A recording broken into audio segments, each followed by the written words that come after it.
എല്ലാവർക്കും നമസ്കാരം. നമ്മൾ ഇന്ന് നോക്കാൻ പോകുന്നത് 10 രൂപയ്ക്ക് താഴെ വരുന്ന ഒരു 5G സ്മാർട്ട് ഫോണിനെ കുറിച്ചിട്ടാണ്. 10 രൂപ എന്ന് പറഞ്ഞാൽ 10,000 രൂപയാണ്. 10 രൂപയ്ക്ക് നിന്റെ അപ്പൊ നിങ്ങൾ ഈ ചാനൽ ഇതുവരെ സബ്സ്ക്രൈബ് ചെയ്തിട്ടില്ലെങ്കിൽ ഇപ്പോൾ തന്നെ സബ്സ്ക്രൈബ് ചെയ്ത് ലൈക്കും അടിച്ച് വീഡിയോ കാണാനായിട്ട് ശ്രമിക്കുക.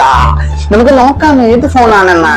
ആദ്യം തന്നെ ഈ ഫോണ് 3 കളർ വേരിയന്റിലാണ് വരുന്നത്. അത് ഏതൊക്കെ കളറാണെന്ന് വാങ്ങാൻ പോകുന്ന സമയത്ത് നോക്കിയാൽ മതി. കാരണം കളറിലൊന്നും കാര്യമില്ല, ഇത് എന്ത് മുതലാണ് കാര്യം. ഏത് 4 GB റാമും 8 GB റാമുമാണ്. അതുകൊണ്ട് തന്നെ അത്യാവശ്യം നല്ല രീതിയിൽ തന്നെ നമുക്ക് കാര്യങ്ങളൊക്കെ ചെയ്യാനായിട്ടാകും. പിന്നീട് ഇതിന്റെ സ്റ്റോറേജ് വേരിയന്റ് വരുന്നത് 128 GB ആണ്. സിംഗിൾ സ്റ്റോറേജ് വേരിയന്റ് ആണ്. 128 GB മാത്രമേ കിട്ടുള്ളൂ. 128 GB ഉള്ളത് കൊണ്ട് തന്നെ ഒരുപാടധികം ഫോട്ടോസും വീഡിയോസും നമുക്ക് എടുക്കാനാകും.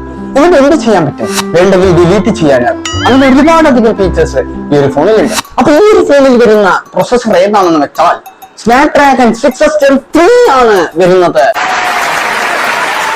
അതുകൊണ്ട് തന്നെ അത്യാവശ്യം നല്ല രീതിയിൽ നമുക്ക് ഗെയിമും കാര്യങ്ങളൊക്കെ കളിക്കാനായിട്ട് സാധിക്കും. 2 ക്യാമറയാണ് ഇതിൽ വരുന്നത്. ഇതിന്റെ റിയൽ ക്യാമറ 50 മെഗാ പിക്സൽ ആണ് വരുന്നത്. 50 മെഗാ പിക്സൽ ആണെന്ന് കരുതിയിട്ട് രാത്രി ചന്ദ്രനിലേക്ക് സൂം ചെയ്തിട്ട് എവിടെ ചന്ദ്രൻ എന്ന് ചോദിച്ചിട്ട് കാര്യമില്ല. അത്യാവശ്യം 10,000 രൂപയ്ക്ക് വരുന്നത് കൊണ്ട് തന്നെ വലിയ കുഴപ്പമില്ലാത്ത രീതിയിലുള്ള ഫോട്ടോസും കാര്യങ്ങളൊക്കെ നമുക്ക് എടുക്കാനായിട്ട്.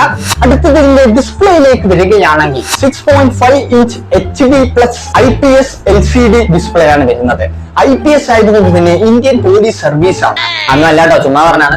IPS LCD ഡിസ്പ്ലേ ആണ് ഇതിൽ വരുന്നത്. ഈ ഒരു പ്രൈസ് റേഞ്ചിൽ നമുക്ക് കിട്ടാവുന്ന അത്യാവശ്യം കുഴപ്പമില്ലാത്ത ഒരു ഡിസ്പ്ലേ തന്നെയാണ് ഈ ഒരു ഫോണിൽ വന്നിട്ടുള്ളത്. പിന്നീട് 5000 mAh ബാറ്ററിയാണ് ഇതിൽ വരുന്നത്. അതുകൊണ്ട് തന്നെ നമുക്ക് ഒരിക്കൽ ചാർജ് ചെയ്തതിനാൽ കുറെ നേരം ഉപയോഗിക്കാനായിട്ടാകും. അത് തന്നെയാണ് വലിയൊരു കാര്യമായിട്ട് എനിക്ക് തോന്നുന്നത്. പിന്നീട് ഇതിൽ 20 വോൾട്ട് ഫാസ്റ്റ് ചാർജ് ലഭിക്കുന്നുണ്ട്. ഇതൊരു 5G ഫോണാണ്. 10,000 രൂപയ്ക്ക് നമുക്കൊരു 5G ഫോൺ കിട്ടുക എന്ന് പറയുന്നത് വലിയൊരു കാര്യം തന്നെയാണ്. ഈ ഫോണിന്റെ പേര് മോട്ടോറോള G45 5G എന്ന ഫോണാണ്. അത് ഈ ഒരു ഫോൺ നമ്മുടെ ഫ്ലിപ്കാർട്ടിൽ അവൈലബിൾ ആണ്.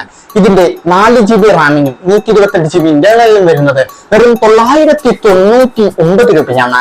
10,000 രൂപയിൽ 1 രൂപ കമ്മി. ഗെയിമൊക്കെ കളിക്കാനായിട്ട് വാങ്ങുകയാണെന്നുണ്ടെങ്കിൽ ദയവ് ചെയ്ത് 8 GB റാം വാങ്ങാനായിട്ട് ശ്രമിക്കുക. അതിന് ഏകദേശം 11,999 രൂപ വരുന്നുണ്ട്. അപ്പൊ ഈ ഫോണിനെ കുറിച്ച് നിങ്ങൾക്ക് എല്ലാ കാര്യങ്ങളും മനസ്സിലായെന്ന് വിശ്വസിക്കുന്നു. അപ്പൊ എന്തെങ്കിലും ഡൗട്ടോ കാര്യങ്ങളോ ഒക്കെ ഉണ്ടെങ്കിൽ ജസ്റ്റ് താഴെ കമന്റ് ചെയ്യുക. ഈ ചാനൽ നിങ്ങൾ ഇതുവരെ സബ്സ്ക്രൈബ് ചെയ്തിട്ടുണ്ടെങ്കിൽ സബ്സ്ക്രൈബ് ചെയ്യുക. വീഡിയോ ഇതുവരെ ലൈക്ക് ചെയ്തിട്ടെങ്കിൽ ലൈക്ക് ചെയ്യുക. അടുത്ത നല്ലൊരു വീഡിയോയിൽ കാണുമ്പോഴേക്കും ബൈ.